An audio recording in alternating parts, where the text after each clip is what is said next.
Hello everyone and hello machine learning, because in this talk I will show you how to fit a few machine learning models to a computer vision task. And I'm using the computer vision task as an example because then I have some nice visual examples. But I think it's good to know that these models work just as well for other kinds of data. So if you have images, videos, texts, sounds, streaming data from sensor networks, it doesn't matter. You can just fit the same types of models. Okay, so my name is Meijering. I'm a freelance data scientist. I work with data and machine learning and statistics and some other techniques on a daily basis. Okay, so machine learning. What is machine learning? The idea is, as the name implies, that we're teaching machines to learn, perform certain tasks.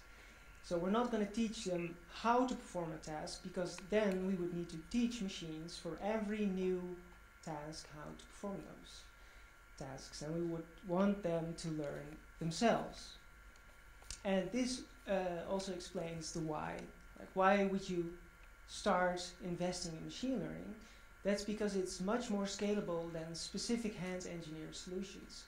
Because if the task changes due to changing circumstances, or because your boss wants to solve an entirely new task, then you can just retrain your machine learning models, and you won't have to step in and fix all sort of hand-engineered solutions that won't work anymore. Okay, so we're going to dive straight in.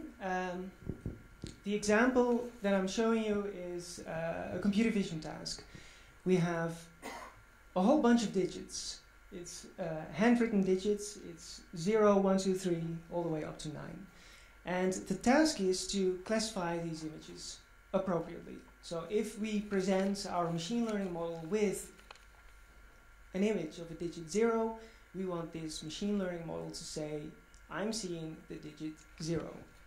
And yeah, so that's a classification problem, and with machine learning you have all sorts of other problems that you can fix as well. Okay, so we're going to think of this task slightly differently in terms of probabilities. So we're going to ask ourselves the question, what's the probability that the image that I'm getting depicts the number 0? And we can ask the same questions for all the other digits. And this allows us to view this task as a linear regression model. So what is linear regression? You can think of it like this. You have a scalar variable x, and this could be a pixel value. So let's say the value of the first pixel in an image. And if it has the value 0, it's a black pixel. And if it has the value 1, it's a white pixel. And as a function of x, we have the probability that the entire image depicts the digit 0. And we can make these graphs for all the pixels in this image and for all the digits that we're trying to classify. Okay, so and then we need one additional ingredient, because a linear regression model isn't constrained. The values can go below 0 or above 1, and we're talking about probabilities. So we need to apply a nonlinear function. For example, the sigmoid function. And for now, it doesn't really matter how that works. The idea is that all numbers in between minus and plus infinity will be translated to a scale of 0 to 1, so that we can think about probabilities. There's also a more formal way of specifying the linear regression model, and that's as follows. We have a function of x, the pixel value, for example, and so which is x multiplied by some parameter, by some weight, plus an intercept. And if you go back to the image, so we multiply x with some coefficient. In this case, the coefficient is 1. There's a one-to-one correspondence between pixel value and probability. And the intercept in this case is 0 because the probabilities start at 0. But it could be higher as well. If, for example, the probability of encountering the digit 0 is higher to begin with, then the graph would start higher. Okay, so and we have to do this for all the pixels. So we're going to multiply each pixel with a weight, or coefficient of, or a parameter. That's all the same thing. We sum them together and then apply the nonlinear transformation, for example the sigmoid, in order to have a number in between 0 and 1. And that's for us to be able to reason about this in terms of probabilities. Another way of thinking about a linear regression model is the following. We have two layers, vertical columns, and in the last column you see the digits that we're trying to classify. So we want to be able to classify the digit 0, 1 and so forth. And these so-called nodes will represent probabilities. So the first node in the last layer, the output layer, will contain the probability that we see the digit 0. The second node will contain the probability that we see the digit 1 and so forth. And you can see that each node in the output layer is connected to all the nodes in the input layer. And the nodes in the input layer contain the pixel values. Pixel 1, or 0, 1, 2, 3, and so forth. And the connections, these represent the weights, or the parameters, or the coefficients. Okay, so, and I said that we will apply nonlinear transformation, and I said the sigmoid is a very nice one to do that. For this task I'm going to use the softmax. Again, it doesn't really matter what that exactly is, but the idea is as follows. A classification is mutually exclusive. So if the model says I'm seeing the digit 3, that means that it doesn't see any of the other digits. So the probability of the digit 3 should be high, close to 1, and the other probability should be close to 0.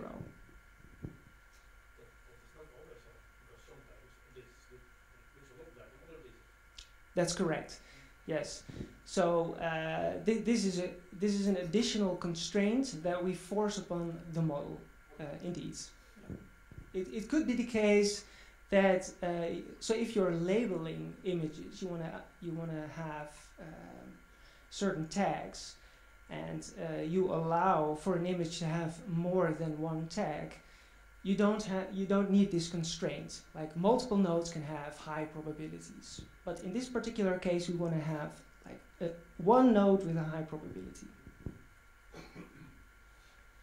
Okay, so there are many great machine learning frameworks, and if you're a Pythonista, you're especially in luck because a lot of this stuff is happening in Python. And nowadays, with deep learning, the neural networks with many layers, you have Theano, which has very strong roots in the scientific community, which is a very nice library to get started with deep learning. Another one is TensorFlow, recently open sourced by Google.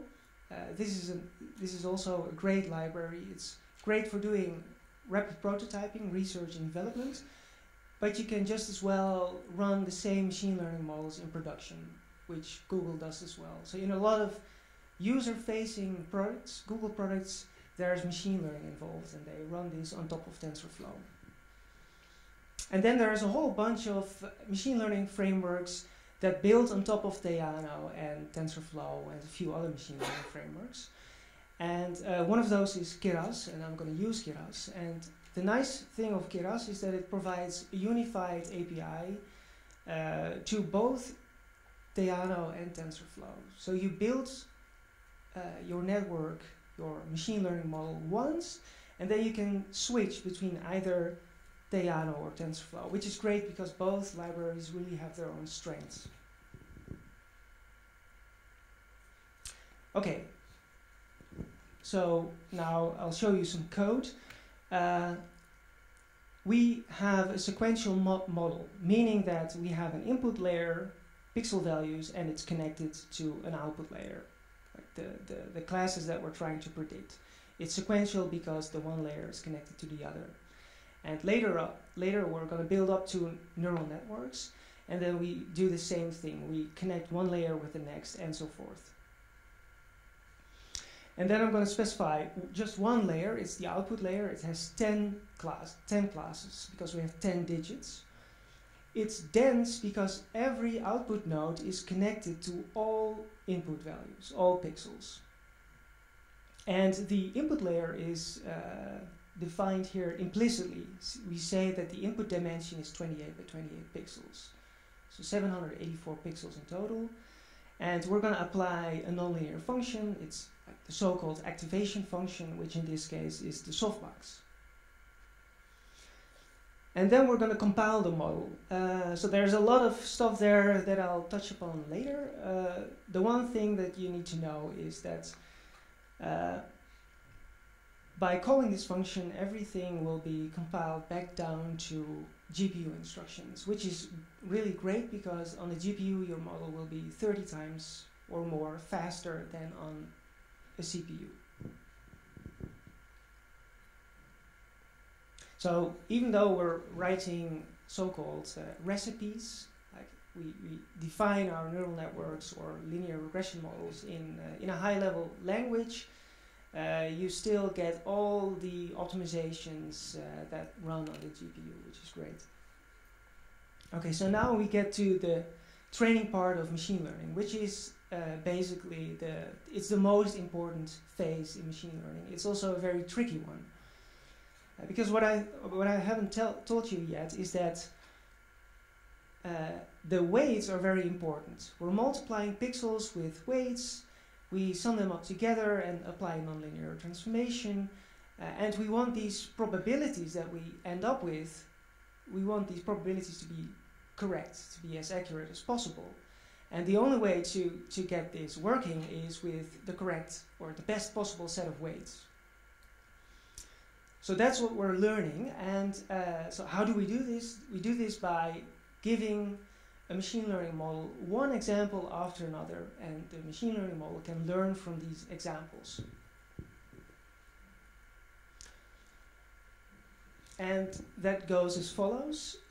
So we give the machine learning model an image, and then the model will output some probabilities. And at first these probabilities won't make any sense because the weights of the machine learning model are initialized randomly. So, for example, we present the model with the digit 0 and it will output predictions, probabilities. 0.4 for the first node, the digit 0, 0.2 for the second node, the digit 1, and so forth. And we know, like during training, we know for each image what the correct label or class should be. So we know that for the digit 0, the top node should have a probability of 1 and all the other nodes should have a probability of 0. And then the trick is that we need to define some sort of error function. We need to quantify how wrong the model was, and then the model can use this error metric to update its weights in order to minimize the error, in order to become better and better and better in predicting or classifying images. Okay, well, the procedure for training sometimes is called backpropagation. The idea is that we have, for each example, we have quantified the error and we're going to propagate the error back through the network for the model to update its weights.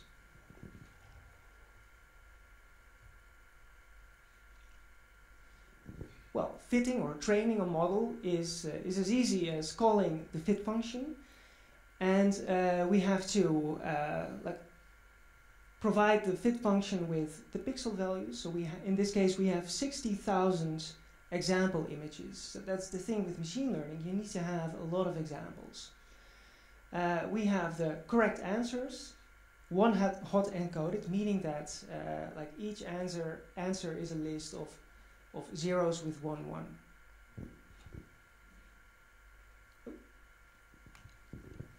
So the true column is a one hot encoded answer. It's the one for the digit 0, and all the other probabilities are 0. Okay, so we specify how many cycles this model is allowed to take. So it's going to iterate. It's called number of epochs. It's going to iterate through the entire data set just 10 times. So if you're doing this yourself, probably you'll want to have your model look at these examples for 1,000 or 100,000 times, but that takes a lot of time. Okay, yes. So and then I'm plotting the performance of the model. So we see the loss function, which is our error metric, and we see that it decreases a little bit, but not that much. And then we have the accuracy. It starts at, well, somewhere above 0.4, and it increases a little bit, but not that much. Okay, so now we're going to look at the performance of this particular model. So I've plotted the test images, and then above that you see the prediction. So the 7 is spot on. The 2 is a mistake, the 1 is a mistake, although the 1 sort of looks like a 7, so it's not really a weird mistake, but still it's incorrect. Then we have a 0, which is correct, and so forth. So we see that this model doesn't perform really well. So maybe we need more statistical power.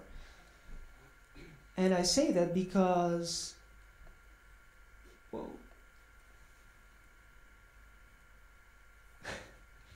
we see some ceiling effects. So in the beginning, the model's error decreases a little bit, but then it levels out. So you could say that the model doesn't have enough parameters to really capture all the intricacies in the data.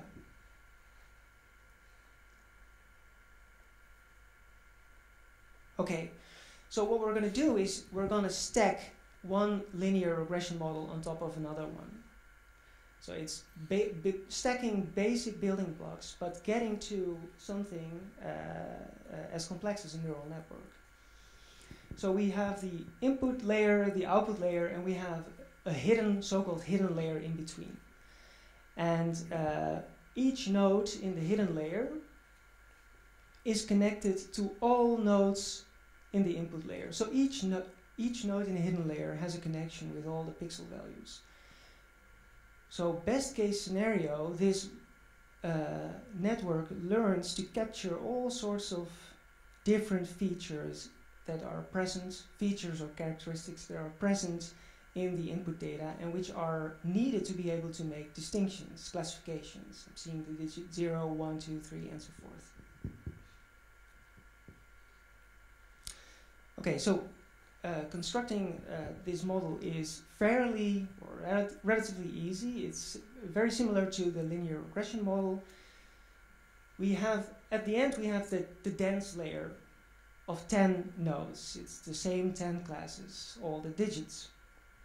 And we have stacked it on top of the hidden layer. And we say that this hidden layer has 500 nodes. And the hidden layer is connected to the input layer, 28 by 28 pixels.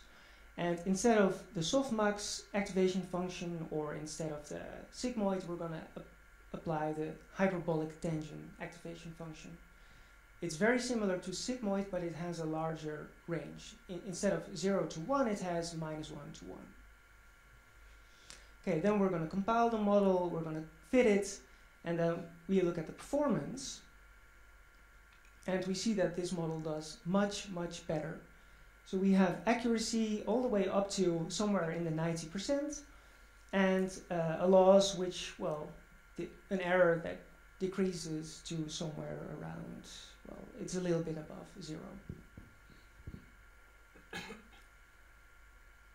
So now we're gonna look at the predictions. So again, the same test images, and then we see the classifications. It's a 7, 2, 1, 0. It's fairly accurate, except for the penultimate number 5. So the model thinks it's a 6. And again, this is a mistake, but it's not really a weird mistake, because the 5 sort of looks like the 6. So this begs the question. Bad handwriting. Indeed. Okay, so you could say the more statistical power, the better the performance. So can we just stack like layers to infinity? Why not do that? Well, the idea is that there is a catch, and this is that the number of parameters increases with each layer that we add, each fully connected or dense layer.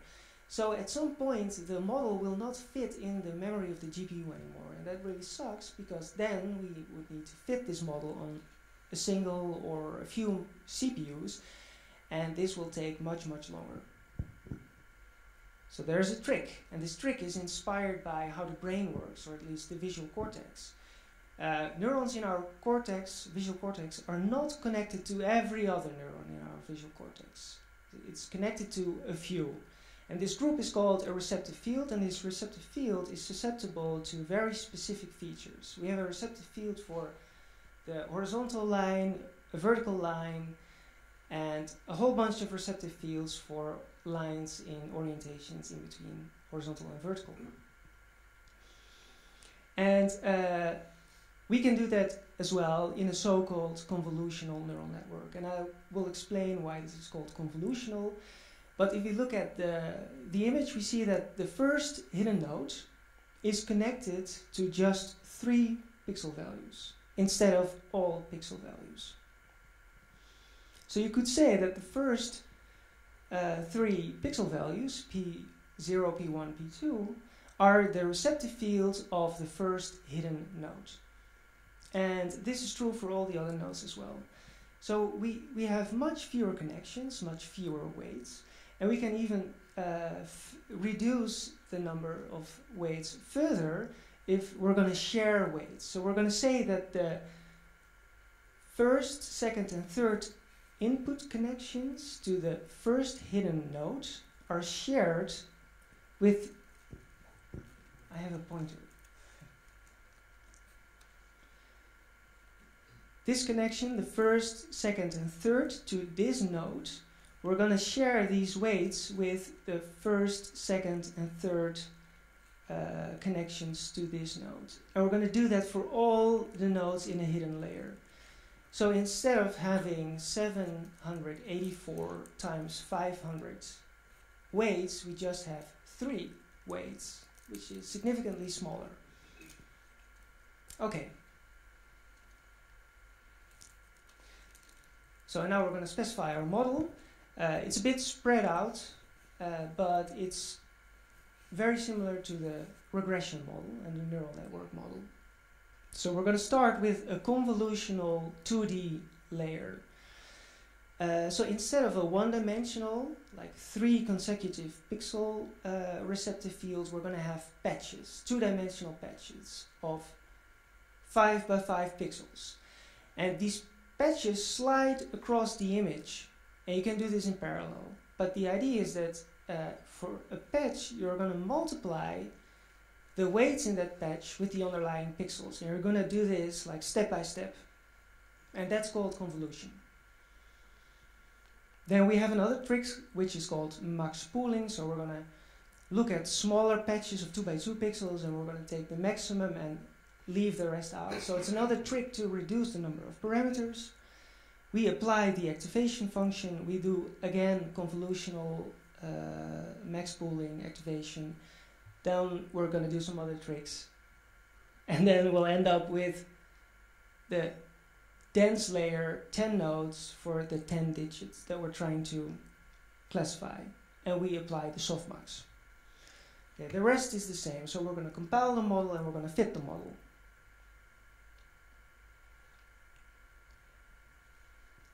Okay, so we see that accuracy again is very high. It's slightly higher than with the vanilla, the no bells and whistles neural network. But the great advantage now is that we have much fewer parameters.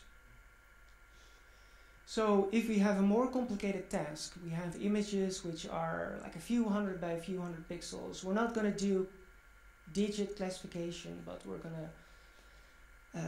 going to classify all sorts of images of people, portraits, cars, whatever, like 1,000 different classes. Then you'll have a very large network, and to still be able to fit this network in the memory of a GPU, you need to go the convolutional neural network way. Okay, so now we're going to look at the predictions. Same test images, and now we see that this 5 is classified correctly. Like in real world, when evaluating a neural network, you need to do it a bit more rigorously. But just as an illustration, just 10 pictures. Okay, and as an illustration to the receptive field story, where we have in the visual cortex receptive fields for all sorts of different features, we can see this in convolutional neural networks as well, which really is a great feature.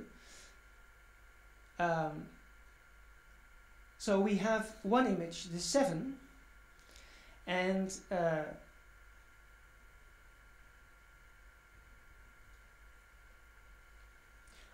over here I said I'm going to have 20 different receptive fields of 5 by 5 pixels. And over here we see those 20 receptive fields multiplied, multiplied with the image, and then we see how a convolutional neural network really sees these this one particular image 7, and we see that it captures distinct features in the input. So there's a little bit of redundancy. This 7 sort of looks like this one, but still the model is quite able in capturing everything it needs to be able to make these classifications, to discern the 1 from the 7, the 3 from the 8, and so forth. Okay, so to conclude, machine learning really is a very powerful tool in solving all sorts of tasks. So now we did this for computer vision, but you can do this for many other types of tasks. And I hope to have demonstrated machine learning is a creative endeavor. So really the imagination is the only limitation here. You can invent your own neural networks. You can have many different architectures and be able to fit this on your machine or on your GPU and train this for your specific tasks. Okay, so the slides and all the examples and the code to run those examples will be on GitHub, this URL. Okay, thank you.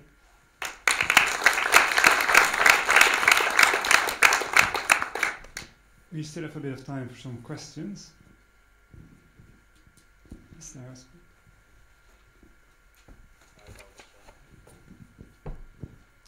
Thank you. How would you go about, let's say you got a data set of 10,000 images or something else, and you run a machine learning algorithm over it. How do you not fit to the data so that you want to use the results you get for a different set, but not have it form fitted to that specific data? Like, would you use the half of that data and then check the other half, or do you know what I mean a little bit? Yes. Go away from the mic. That's a very good question, and this is a very important one because it falls in the category of overfitting. So you could have a machine learning model and train it on a very specific data set, and it scores aces. It's really spot on. And then you present it with new examples, with similar properties, but which the model has never seen before, and then it sucks at it. And this is really a symptom of overfitting.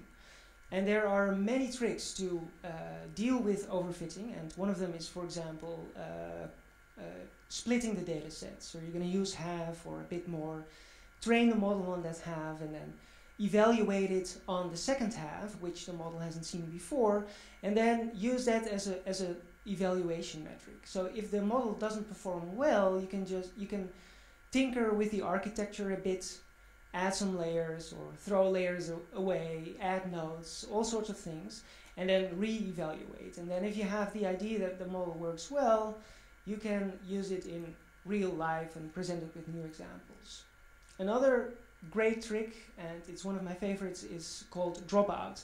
So you present the model with images, but you're gonna obscure parts of the image.